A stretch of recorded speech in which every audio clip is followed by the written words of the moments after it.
Exercise 9, wiring one light bulb using one gang two-way switch. This exercise is completely different than the previous ones. I mean, a different idea. Previously, we used one-way switches, whether including one gang, two gang, and three gang. All of these were one-way.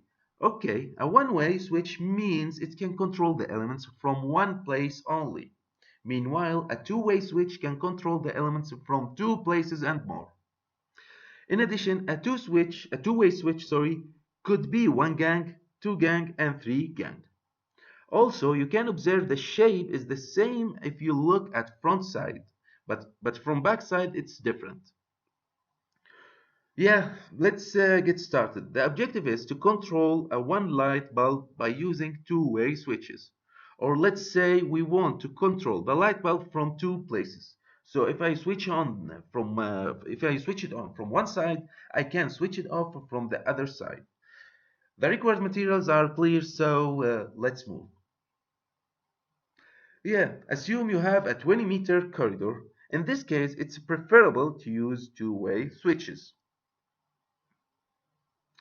In two-way switch, we start with the neutral wire. Simply connect the neutral wire from the light bulb holder to the main supply as shown. Now connect a live wire from the light bulb holder to the COM terminal in the first switch. Make joints between the terminals as shown. Finally, connect the live wire from the second COM terminal to the main supply as shown. Now you can switch on from this side and off from the other side.